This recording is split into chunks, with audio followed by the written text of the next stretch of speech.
నమస్కారం అండి. ఈరోజు మనం కావేరీ కంపెనీ వైట్ స్టార్ ఫీల్డ్లో ఉన్నాము. ఇది వచ్చేసి తుమ్మలపాలెం గ్రామం పోతురాజు గారు వేయటం జరిగింది. మన కావేరీది సంవత్సరం కొత్తగా పొట్లకాయలో వైట్ స్టార్ అని ఇచ్చాము. ఆ వైట్ స్టార్ చూడండి మీరు. కాయ వైట్ ఎంత బాగుంది, కాయ సైజు కానీ క్వాలిటీ కానీ కాయ కలర్ కానీ దిగుబడి కానీ కాపు కానీ చూసుకుంటే మీరు ఎక్సలెంట్గా ఉంది హైబ్రిడ్. రైతులు కూడా ఆయన కూడా చాలా హ్యాపీగా ఉన్నారు. Kaveri company white star snake guard, Kaveri company white star snake guard Poturaju garu అని ఆయన వేయటం జరిగింది ఈ ఊర్లో తుమ్మలపాలెంలో.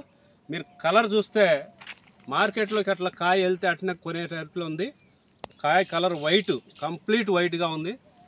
దిగుబడి కూడా చాలా బాగుంది. కాయ సైజు కూడా ఎక్సలెంట్గా ఉంది. కావేరీ వైట్ స్టార్ అంతా రైతులందరూ వేసుకోవాలని, మంచి దిగుబడులు సంపాదించుకోవాలని కావేరీ కంపెనీ తరఫున చెప్తున్నాను. రైతు గారు మన పోతురాజు గారి మాటల్లో కూడా ఒకసారి విందాం. సార్ ఎట్లా sir Kaveri company white star? Sir నేను వేసి ఒక 2 months అయింది. ఇది ఓకే, ఒక 3 కటింగ్లు చేశాను.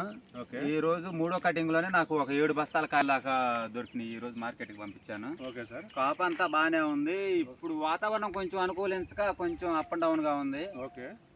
ప్రజెంట్ చేసిన దానికైతే బాగానే ఉందని అనుకుంటున్నాను సార్. నేను ప్రతి సంవత్సరం వేస్తాను వైట్ అండ్ షార్ట్లే. ఓకే, బాగుంది సార్. ఇది వైట్ అండ్ షార్ట్తో పోల్చుకుంటే మీకు కావేరీ కంపెనీది వైట్ స్టార్, ఇది మనం ఇచ్చిన వైట్ స్టార్ ఎట్లా ఉంది? బాగానే ఉంది సార్. బాగానే ఉంది. మీరు అనుకున్నట్టుందా హైబ్రిడ్?